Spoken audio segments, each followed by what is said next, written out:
Jacob. I'm Yuri. And we're going for a drive.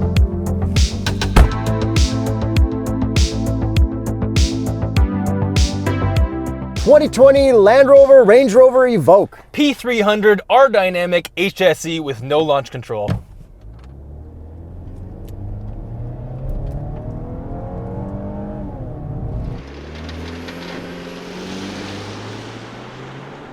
Not bad after, definitely not much right off the line. I felt like it was a lot faster when I was just driving it and then I'd already floor it. It's actually a lot faster when you're regularly driving it, not off the line, but we'll get to that in a second. Horsepower and torque. 296 horsepower, 295 pound-feet of torque from a 2-liter 4-cylinder turbo. That's good power out of that. Yeah, so let's get to that now. So as soon as I started driving this thing, I noticed that this has the most appropriate amount of power for this type of vehicle. Yeah, I noticed the exact same thing. Yeah, so when you're just cruising along in drive and then you give it a little bit of power, it's the right amount of torque, and it's all like low-end torque, which made me think that I was actually in a V6 at first. I'm like, oh damn, this is a turbo 4? Like, this is really good. But the problem is this has a 9-speed auto and it's very slow when you floor it. So I'm gonna floor it right now, and then we're off. Man, there's so much transmission lag these days. I know, so if you use the paddles, it's a little bit slow as well, so it's just kind of not the best transmission. But this isn't a fast driver's car. This is a kind of like soccer mom car. Kind of, it's a really good looking soccer mom car. Yeah, and previously when we drove the old Evoque, I said it was the best looking SUV. I have since driven a ton of other SUVs. I don't think it's the best looking anymore, but I still think it looks really darn good. Yeah, this refresh was needed, and I think they nailed it. Like, this looks really good for an SUV. Yeah, and it looks like they kind of took some Velar stuff as well. They and did. Maybe some Kia Soul stuff as well. I think the Kia Soul took it from I this, know. But quickly on the drive modes, because there aren't many for on the road, they're actually more for off the road. So on our bottom screen, yes, there are probably about 3 or 4 screens in this car, but we'll get to that in a bit. You hit vehicle and then you go through them. The only 2 drive modes for the road are eco and comfort. There is no sport mode in this. And then we do have 3 different off-road modes, which I'm sure the people that buy this car are really gonna enjoy. But I'm gonna send it into Cliche Corner in comfort mode because that's the sportiest mode for on the road. And it does handle pretty well. Obviously there's a lot of body roll because this is an SUV, but it actually turns in quite well, like shockingly well for what this is. You can feel some torque vectoring going on because the traction control and stuff kicks in, but overall, for what this is, this type of SUV handles really well. And so I did mention the multiple screens in here earlier. Let's talk about them, starting with this one, the mirror screen. So if you flip this, you actually have a camera just like Cadillac is doing. Yeah, and you can also adjust like if it's up, down, brightness and all that stuff. It's kind of funny seeing the settings icon in your mirror though. Yeah, and the camera is up in the shark fin, which is pretty jokes too. But overall, I find it really distracting, and I figured out why. It's because I don't know where my back end is. There's no reference point. So I have to flip it back, and now I know where the back end of my car is. So the main screen tilts up, and it's white during the day, black at night, so it's easy to read, because if you made it black during the day, it would just be glares. Yeah, so there's actually no physical buttons at all to control this infotainment, which is pretty wild, and I don't like it, and they're trying to future-proof themselves. I don't really like it, but let's dig into it. It's got Apple CarPlay, Android Auto, and Android Auto is actually widescreen. Is this the first time? Yes, so Android Auto widescreen does not exist here. It's regular Android Auto, but it's on a wider screen. Yeah. So there's no stupid clock on the right. And I think it actually looks good, but the thing is, on your Android Auto, you can't pinch to zoom on Google Maps, and I can't move my finger to move around. I think it's something to do with the display. Yeah, it's one of those that you can't touch twice at once. Yeah. But then we've also got rewinding satellite radios, no tune mix, but it gets the job done. And the infotainment is a little bit laggy, which totally sucks because if you're trying to remove hard buttons, don't make it laggy. Yeah, but everything Land Rover kind of lags, right? It does, Like, unfortunately. That's just the way it is. Jag and Land Rover lag infotainments. Yeah. So let's talk about this bottom screen. So then we've got kind of our climate and some other vehicle settings down there, and then you can also change your radio from down there. Then we've got these 2 knobs, so if you're on a screen, you can use a hard knob to kind of go through some finer tune settings. So if I click my heated seats, I then use the knob to see how much heat I want to my seat or my massage. Yeah, so it does have different levels of massage, and then like you already said, you change them with this button. But the thing that sucks the most, and you typically complain about this stuff, is that if you're running Apple CarPlay or Android Auto, it's difficult to get out of. It takes multiple button presses on the main screen, but the savior is this bottom screen, so you can still change your radio stations in the bottom screen while running Android Auto or whatever up top. Yeah, but you can't rewind from there. That's right. And that's the best feature of all radios in the world. And then we also have gloss black at the bottom, these capacitive buttons, which are terrible because they're already fingerprinty, so Yeah, I don't like them. Yeah. But we do have a volume knob. Yeah, thank you for that. But to use the volume knob, the shifter gets in the way of your hand. Like, try. It's Yeah, like, you got to rest it on a weird angle. it's such a pain. Yeah. Overall, this does look impressive, though. Like, Jaguar Land Rovers always look impressive. Yeah, and everyone who gets inside is always impressed, but usability is just not that good. But also with the infotainment, we do have our 360 camera and reverse camera, but you can't get the 360 camera to show up at the same time as the reverse camera, which kind of sucks. But they are high res. Then we've got automatic parking and all that stuff that's set up through the infotainment. And we also have one of the coolest features ever fitted to a vehicle in terms of cameras. Clear sight ground view. Tell them what it is. So it pretty much takes your 360 camera and shows it in front of you. So when you're driving, it takes that last thing that was in front of you before you drove over it and displays it underneath you. So you can see like where a parking spot is, or if you're parking over a handicap spot. Or over lids. Over lids, or boulders for off-roading. Yeah, it's meant to be used off-road, but you can definitely use it in the city, and this is a really cool feature. And how do you like your gauge cluster? Gauge cluster is typical of every JLR vehicle. It's a little bit laggy, it's super customizable, but overall it works. And then to control everything in your gauge cluster, you got to use these crazy buttons on the steering wheel, which are all touch buttons that have a click, but they also change anytime you do anything. Yeah, they're contextual depending on the menu. You'll get used to it, but it's a little bit weird. But again, it's very impressive. And surprisingly enough, I did get used to it in like 2 minutes. Yeah. You know, if you have to like prepare for a test, you just got to sit there, think real hard, concentrate.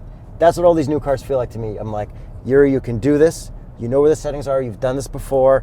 Top row, down, left. And we also have our heated steering wheel button on there, and typical of Land Rover, we have this metal ring on the inside so the back gets hot, but the front is like ice cold. I love it. I hate it. While we're talking about the steering wheel, it's so heavy to steer this, like more than it should be for a car that's in comfort mode all the time. And then we do have these plastic flimsy kind of paddles. You're not going to use the paddles in this car anyways, but they're there. Unless you're off-roading or something. Yeah, well, maybe. And then we got it on the shifter too, which is down for up for down. Thank you very much. And it's a normal shifter, not some weird dial. Well, it's kind of a joystick. In today's modern society, It's pretty normal. That's Yeah. normal. And this does have lane keep assist, but it's just like ping pong. It just kind of bounces you between the lanes. Yeah, it's lane departure. But it's called lane keep assist in the settings. Yes, but if it keeps you in the lane by stopping you from departing, it is technically lane keep. We have a higher standard. Yes, our standard for lane keep is lane centering. Yes. Which this does not do. So we'll talk about the looks and the rest of this interior when you drive, but first, visor test.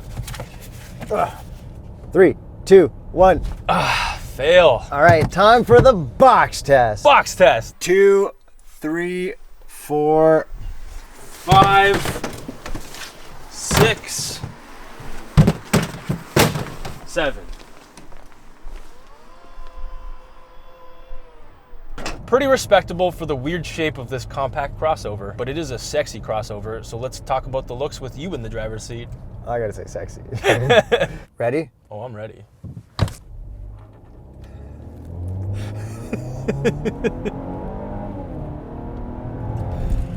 That sucked. Quite a lot of lag off the line. Okay, looks wise. Love it. The most Evoque part of it is that the top is a different color than the rest of the body. Yeah, the overall side profile is actually like an exciting shape in today's boring bland. Every SUV looks the same. I think the thing that makes the Evoque look so cool is that it's like short and stubby like a little ball. Yeah, it's like a squished Range Rover. And then it's got these huge fender flares, and it's got that cool thing where the hood goes over the fenders. I really like it. I really like how this looks too. The headlights are really aggressive. Yeah, I think they've thinned them out a bit since the last one we drove. They have. They kind of squished them a little bit more. And then the taillights look very Velar to me. I love the taillights. They're like 3D. Yeah, it feels like you're going through Tron or something. It's kind of like a budget version of the LC500 taillights, because those are like super nice. Not that we've driven an LC500 yet. No, I only know how it looks. And then in the front, we got a whole bunch of grills. What I think is funny is that little grill above the license plate. Oh, the one that looks like a Durango SRT grill? Yeah. It's like, yeah, I looked at it, I'm like, kind of weird. Yeah, I don't mind it. And then we got a lot of gloss black plastic that kind of comes around the bottom at the front, which looks almost like a fake skid plate. And same at the back, which kind of looks like a diaper. Yeah, it's kind of part of the R Dynamic package. I think it does look really looks sharp nice, overall. yeah. And as is typical of most Range Rovers, the wheels are just oversized and they look so good. Yes, and what is the Continental recommended tire for the Evoque. The Extreme Contact DWS06 and the Viking Contact 7. And this thing would be probably good in winter because it is all-wheel drive. That's right, so the same amount of send every single time. But I guess every Land Rover, Range Rover is kind of all-wheel drive. Yeah, they are. That's kind of typical. Yeah, and then also like all the new Range Rovers, we got handles that pop in and out. Which are so fancy. And then it also says Range Rover on the hood, which is very cool. Yeah, I love that about Range Rovers. You know what I saw on the road? What? Some guy wrote Rogue on his Rogue on the hood. Really? Yeah. Wow. All right. He had like chrome letters, but he actually did it. Yeah, it's like the Telluride. It has that too. But the Telluride's bigger. You know, like a Rogue. I know. Come on. Yeah. You know what should have it? The Kia Soul. Oh my God. So SUV looks wise, one of the best looking SUVs still. Yeah, for sure. Or at least one of the most interesting looking SUVs still. Most interesting and just most well put together. Yeah, but it's gotten a lot lower on my list since like the Urus, the Alpha, the Trackhawk. That's true. Well, Trackhawk is bigger, but yeah, I totally agree. It looks better. I know. And the Venue. Okay. Good one. So now let's move on to the general interior. How cool is this eggplant color? This eggplant color is lovely. Everything is leather wrapped. Everything feels premium to the touch. I love everything about the looks of this interior. I love how they split the top black and the bottom eggplant, and I think the gloss black looks nice too. I'm not the one who hates gloss black. Yeah, I am. He's the one who hates it. Yeah, so that's gonna get fingerprinty. This one's already a little bit scratched, so you're definitely gonna have to pay someone to clean it and polish out the swirls at some point. So then we've also got eggplant armrests, which are split open, which is nice. Then we got our cables for our cell phone and stuff. Then we've got our cup holders, and they are two different sizes. The one on the left, that's a pass. That's a pass. The one on the right is also a pass. The grips are too tight on them. But say we want to put our cell phone somewhere, we've got this extra little lid that we can slap over that, and it's rubberized so our cell phone won't slip. That is cool. Now get rid of this so I can drink my coffees. The driving position is great too. My elbow does touch the armrest and touch the steering wheel just fine. And you sit relatively low. At least the dash is like kind of big in front of the driver. And then we got a head-up display, which is very easy to read and able to adjust from the gauge cluster. So we got heated seats and massage seats in here. How are the massage seats? The massage seats are pretty good. It's like a bunch of little lumbar things in your back. Yo, say massage seats 5 times really fast. Massage seats, massage seats, massage seats, massage seats, massage seats. Nailed it. Massage seats, massage, yeah, I gotta trip up if I say it. All right. And now let's talk about the rear seat room. There's actually quite a bit, only because of the scoop in the front seats. So I can actually fit comfortably back there. How's your headroom? Headroom is fantastic in here. Do you like having a big moonroof in front of you in the back seat? I do. It's actually really impressive. So let's get into the price. It starts at $61,500 for the R-Dynamic HSE, which is the top trim. Canadian. And this one is optioned out to $71,200. So what's the competition for this? That puts it in line with the Mercedes GLC 300, the BMW X3, the Audi Q5, the Lexus UX, which we haven't driven, the Lexus NX, which we have driven, and JLR's own Jaguar E-Pace. Yeah, I think this kind of wins, but I do really like the X3. Like, I like BMW's control system. Same here. I really like the BMW X3, and styling wise, this beats that, but overall function and kind of like how it feels put together, I think they're kind of tied for me. I think if you bought this instead of an X3, more people would be impressed and they would treat you with more respect. Yeah, and we have had some issues with Jaguars and Land Rovers in the past with the infotainment systems.